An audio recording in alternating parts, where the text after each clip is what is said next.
विद्यार्थी मित्रांनो, द्वितीय वर्ष कला पेपर क्रमांक 2 याच्या अंतर्गतील आत्मचरित्र व आत्मकथन एक वाङ्मय प्रकार या विषयाच्या अंतर्गत भाग दुसरा याच्यामध्ये दलित आत्मकथन म्हणजे काय आणि त्याचा स्वरूप, वाटचाल, विकास याच्या अनुषंगाने विवेचन आपण पाहत होतो. तर एका विशिष्ट सामाजिक स्थितीत अनुभवित असलेल्या तळागाळातल्या समाजाने जे भोगले, जे सोसले, जे अनुभवले त्याचा उद्रेक, आविष्कार, त्याच्याविरुद्ध उभे राहण्याची वृत्ती दलित आत्मकथनातून प्रकट होताना आपल्याला दिसून येते आहे. त्यातून समाजव्यवस्थेने लादलेले जे दुःख आहे ते दुःख, त्यांनी केलेले शोषण त्या समाजापुढे मांडले गेलेले आहे. शैक्षणिक परंपरा नसताना लिहिलेली ही आत्मकथने आपल्या समाजाची वेदना व्यक्त करतात. इतिहासाच्या पार्श्वभूमीवर वर्तमानाशी संवाद साधतात. स्वतः घडलेल्या सामाजिक, शैक्षणिक, आर्थिक, सांस्कृतिक जीवनानुभव कथन करीत राहतात. बहुतांशी आत्मकथने ही आयुष्यातील तारुण्यात, स्थित्यंतराच्या काळातील अथवा आयुष्याच्या पूर्वार्धात अखेरी लिहिली गेली आहेत. त्यामुळे ही आत्मकथने ठसठसणाऱ्या जखमांनी विबल मनाची कथने आहेत. भूतकाळातला लेखक व वर्तमान काळातला स्थिरस्थावर झालेला लेखक असा आत्मकथनांचा हा प्रवास असतो. आपण कसे घडलो हे आत्मकथेत महत्त्वाचे असते. या दृष्टीने आपल्याला ह्या आत्मकथनं महत्त्वाचे आहेत. आपण घडत असताना आपल्या आयुष्यातील व्यक्ती, कुटुंब, समाज, भौगोलिक प्रदेश, काळ यांचे संदर्भ जे आहेत ते यांचे संदर्भ आपल्याला येत राहतात वेगवेगळ्या स्वरूपाचे. आत्मकथनकाराला महत्त्वाच्या वाटणाऱ्या घटना, प्रसंगाची तो निवड करत असतो आणि कथन सांगण्याच्या अनुषंगाने तो आपल्याला प्रकट होत असतो. त्यामुळे आपल्याला काय की कालानुक्रम हा जो असतो तो महत्त्वाचा नसतो. तर आत्मकथेमध्ये व्यक्तीच्या समग्र, सुसंगत आणि सूत्रबद्ध आलेख न मांडता जीवनातील काही अनुभवांचे दर्शन जे आहे ते त्याच्यामध्ये घडवलेले असते. तर हे झालं दलित आत्मकथन म्हणजे हे झालं. त्यानंतर आपण याच्यातला जो तिसरा मुद्दा आहे तो आपण पाहणार आहोत की दलित आत्मकथनांची प्रेरणा. हा मुद्दा पाहणार आहोत, दलित आत्मकथनांची प्रेरणा. दलित लेखकांना साहित्य लेखनाची परंपरा नव्हती.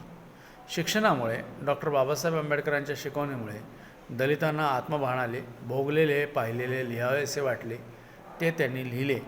त्यातील आत्माविष्कार इतका प्रभावी होता की साहित्य निर्मितीची कृत्रिम बंधने मोडून पडली.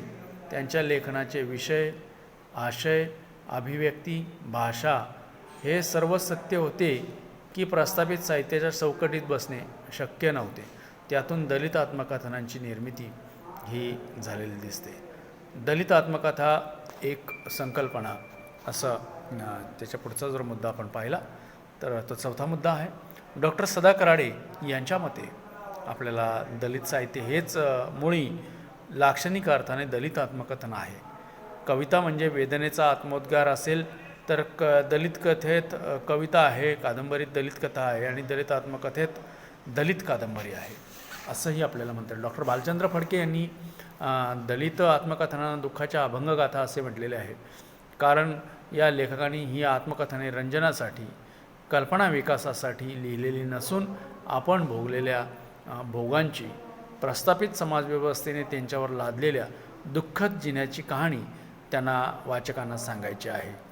तर आपल्यावर या प्रस्थापित दृष्ट समाजव्यवस्थेने जे धर्मपरंपरा, रूढींच्या नावाखाली दिलेल्या डागण्यांचे, त्यांच्या कुटील नीतीमुळे प्राप्त झालेल्या दैन्य आणि दास्याचे जे चित्रण आहे ते त्याच्यामधून त्यांना घडवायचं आहे.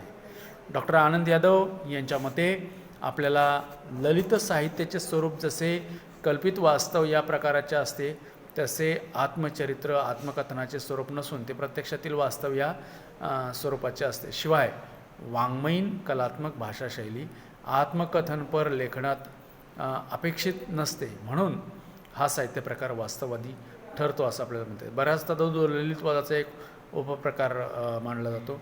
आत्मकथन या साहित्य प्रकाराचे स्वरूप स्पष्ट करताना डॉक्टर आनंद यादव म्हणतात, मी या नात्याने या जीवनात जी काही आजवर वाटचाल केली त्या वाटचालीतील माझी असणारी स्थितिगती, सुखदुःख, आशा, आकांक्षा, विकास, विस्तार, भाव, सत्य, कृती, कर्मे, यश अपयश, धडपड यांचा मीला केंद्रस्थानी धरून काढलेला आलेख म्हणजे आत्मचरित्र किंवा आत्मकथन होय, असं आपल्याला त्याच्याविषयी म्हणता येतं. तर डॉक्टर गंगाधर पानतावणे यांच्या मते आत्मकथनकार इतिहासाच्या पार्श्वभूमीवरती वर्तनमानाशी संवाद करीत असतो व आपल्या घडण्याच्या व्यवस्थेची गती मांडता आपला जीवनानुभव कथन करीत असतो. दलित आत्मकथन सामाजिक, शैक्षणिक, आर्थिक, सांस्कृतिक संदर्भाशिवाय असूच शकत नाही. तो त्याचा अविभाज्य भाग असतो, हे निर्विवाद आहे.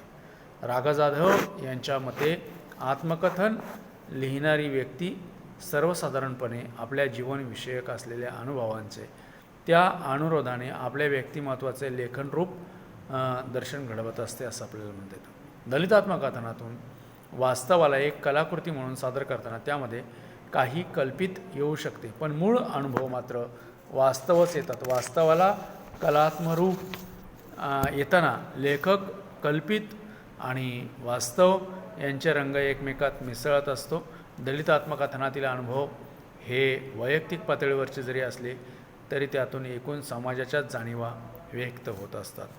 आत्मकथन लेखनामागची प्रेरणा एक म्हणजे स्वजीवनाचा पट किंवा आपल्या अनुभव सुखदुःखात्मक इतरांना सांगणे. 2 गत आयुष्याचे तटस्थपणे सिंहावलोकन करणे. 3 आत्माविष्कार करणे. 4 आत्मशोध घेणे. 5 आपल्यावर झालेल्या वा आपल्याकडून आलेल्या अन्यायाची, अपराधाची कबुली देणे.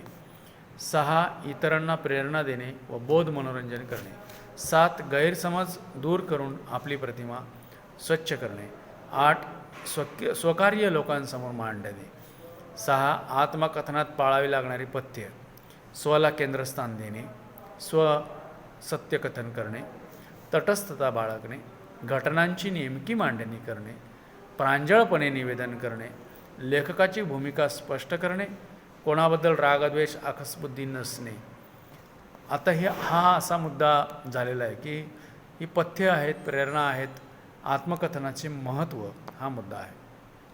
सामान्य गरीब शूद्र व्यक्ती व आदर्श व्यक्तीच्या आत्मकथनातून इतरांना प्रेरणा जी आहे ती मिळत असते. त्याग, निष्ठा, अथक परिश्रम, विलक्षण ध्येयवाद, चिकाटी, धैर्य, व्यक्तिनिष्ठा, राष्ट्रनिष्ठा अशा उदात्त मूल्यांचा वाचकांवर परिणाम होत असतो. तर या अनुषंगाने आपल्याला काय की आत्मकथनामधून आपल्याला ती व्यक्ती शोध घेऊ शकते, स्वतःला न्याय देऊ शकते आणि हातून घडलेल्या अपराधांची ती कबुली देऊ शकते. त्यामुळे समाजाला त्याचे एक नवे रूप जे आहे ते मिळू शकते. आत्मकथनातून बोधाबरोबर समाजदर्शनसुद्धा होऊ शकते. वाचकाला अनागलेल्या जीवनाचा वेध घेता येतो. व्यक्तीला आत्मसमर्थन करण्यास महत्त्वाचा वाङ्मय प्रकार म्हणजे आत्मकथन होय. धन्यवाद.